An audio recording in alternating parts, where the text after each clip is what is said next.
di sana. Iya. Ada yang membaca Heeh. begini juga Mas Mhm. Kodari bahwa kalau Mhm. nanti Pak Prabowo jadi bertemu dengan Bu Mhm. Mega itu Mhm. sama saja sudah perlahan-lahan melepaskan Mhm. bayang-bayang Pak Jokowi atau Mhm. pengaruh Pak Jokowi Mhm. terhadap Prabowo. Mhm mhm. Sepakat tidak Mas Kodari? Saya kira Pak Prabowo tidak berkepentingan untuk melepaskan diri dari Pak Jokowi karena apa yang dicita-citakan oleh dua orang ini kan sebetulnya sama, yaitu Indonesia maju. Dan persamaan antara Pak Jokowi dengan Pak Prabowo itu jauh lebih banyak daripada dugaan orang dan mungkin dugaan mereka sendiri gitu.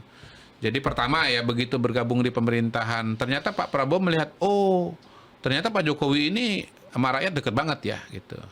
Oh, rupanya ya apa yang saya cita-citakan semenjak lama bahwa Indonesia itu kekayaan alamnya harus untuk sebesar-besar kemakmuran rakyat, itu ternyata sudah dipraktekkan oleh Pak Jokowi dengan hilirisasi. Gitu. Kemudian Pak Jokowi begitu ketemu dengan Pak Prabowo, oh beliau ini tentara, ya sangat loyal kepada atasan gitu.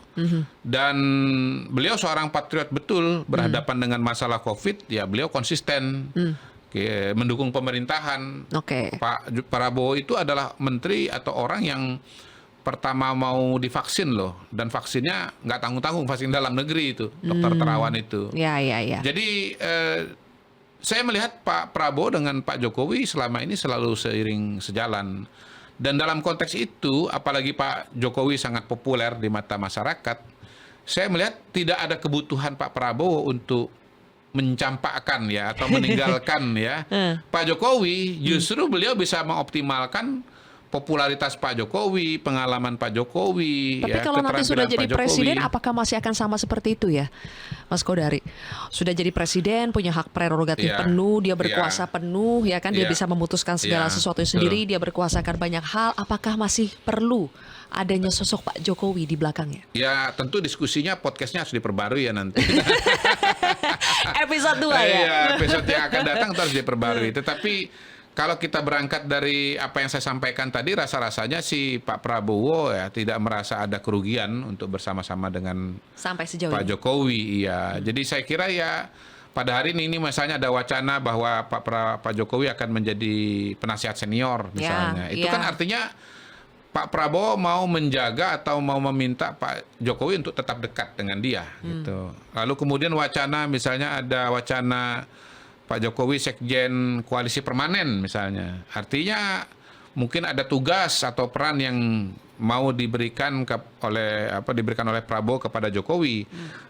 Atau ada peran Pak Jokowi yang diharapkan oleh Pak Prabowo itu. Jadi saya sampai hari ini tidak melihat adanya pemisahan atau jarak antara. Tidak akan adakah Iya. bibit-bibit pecah kongsi antara Pak Jokowi dengan Pak Sampai Prabowo? hari ini sih enggak. Pecah kongsi itu kalau pertama ya berbeda kepribadian ya, berbeda nggak ketemu gitu chemistry-nya. Nah, itu satu ya. Misalnya gini, SBY dengan JK chemistry-nya susah ketemu karena Pak SBY mau wakil yang adem gitu ya, Pak JK wakil yang sangat aktif misalnya gitu. Sehingga akhirnya tidak berlanjut ke jabatan yang kedua misalnya. Kemudian yang kedua ada agenda yang berbenturan. Nah, per hari ini saya melihat agendanya Jokowi dengan Prabowo itu sama. Ya tadi sama-sama ingin Indonesia negara maju. Jadi sampai hari ini kan kita nggak pernah ngelihat agenda Pak Jokowi itu ditentang oleh Pak Prabowo. Infrastruktur, Oke, hilirisasi, baik. ibu kota, digitalisasi, agenda pembangunan SDM, bahkan malah oleh Prabowo ditambahin lagi dengan lebih optimal, dengan makan siang gratis gitu. Jadi sampai hari ini saya nggak melihat ada tanda-tanda Jadi atau ada. honeymoon periodnya akan panjang nih, menurut Mas Kodari.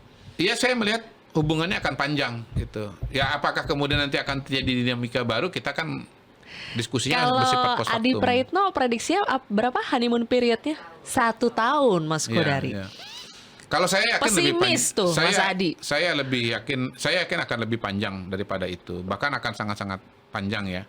Apalagi kemudian di situ misalnya ada ada Mas Gibran yang membantu Pak Prabowo, ya, dan saya melihat Mas Gibran juga bisa menempatkan diri dengan baik, jangankan dengan dengan Pak Prabowo, dengan Mas Hasto pun dia bisa menempatkan diri dengan baik, gitu kan. Makasih Mas saranannya, makasih Mas kritikannya, mohon maaf Mas, gitu. Mas Hasto paling oke gitu ya. Iya, Mas Hasto paling oke gitu kan. Bayangkan itu sebenarnya menempatkan diri kepada Mas Hasto atau menyindir.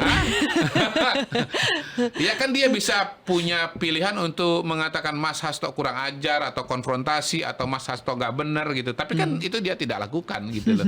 Jadi jadi buat saya atau menurut saya ya itu adalah cara, itu salah satu indikator bahwa Gibran itu kan bisa menempatkan diri dan membaca situasi.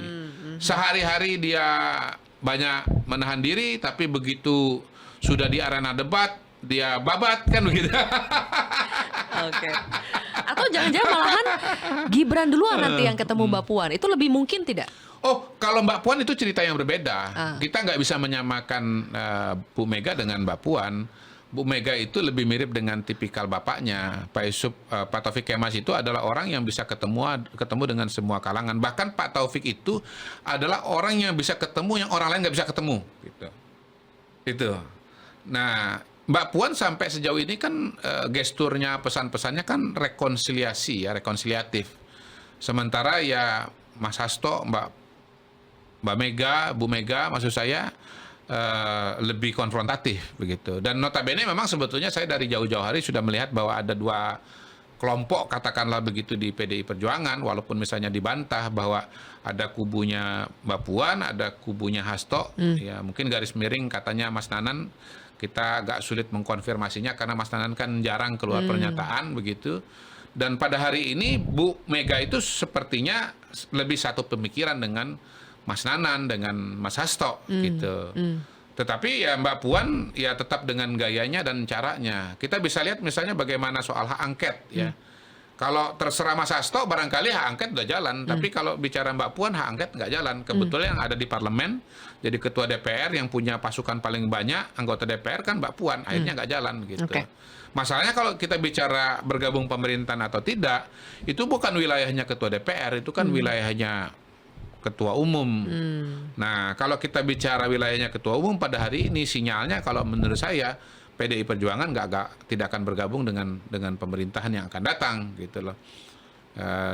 Jadi PDI Perjuangan untuk sementara saya lihat kemungkinan akan menjadi bagian dari oposisi. Tapi kalau diajak Pak Prabowo dan Mas Kodari melihat Pak Prabowo sebenarnya sudah punya gesture untuk mengajak PDI Perjuangan untuk masuk ke dalam pemerintahan. Balik lagi pertanyaannya di depan, Bu Mega mau nggak merapat istilahnya kepada Pak Prabowo gitu. Nah, mau merapat ke Pak Prabowo ini kan ada kerumitan-kerumitan tersendiri. Pertama, mau nggak Bu Mega sebagai yang katanya paling senior secara politik datang ke Pak Prabowo? Yang kedua, mau nggak Bu Mega datang ke Pak Prabowo sementara di situ ada senior advisor misalnya namanya Jokowi gitu.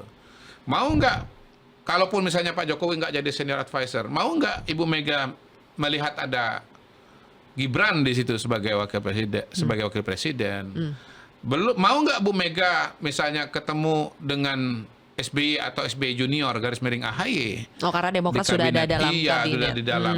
Mau nggak Bu Mega misalnya datang tiba-tiba ada Surya Paloh di situ? Mau nggak Bu Mega datang kemudian ketemu misalnya ada Mbak Titi atau siapa yang dianggap identik dengan Pak Harto di situ? Gitu.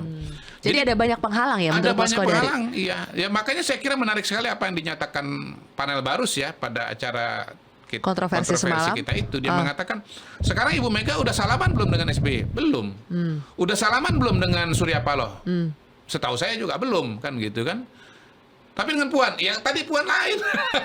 Dengan Mbak Puan, Pak Surya Paloh udah ketemu. Tapi kan dengan Bu Mega pertanyaannya, gitu. Udah nggak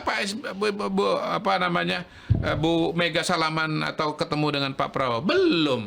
Gitu. Jadi saya kira sebetulnya buat PDI Perjuangan atau Bu Mega juga menjadi bagian dari pemerintahan juga nggak mudah juga gitu. Istilah saya bisa prediksinya? Ya kemungkinan enggak. Prediksi Mr. Q? PDI Perjuangan? Tetap di luar. Di luar. Menurut saya di luar. Oposisi ya? Ya, sebaliknya koalisi juga sekarang apakah nyaman kalau ada PDI Perjuangan di dalam dengan mungkin alam pikiran yang tidak sepenuhnya sama gitu atau banyak perbedaan-perbedaannya. Nanti kan akan mengganggu istilahnya kohesivitas dari tim. mengganggu tim building yang sedang dibangun.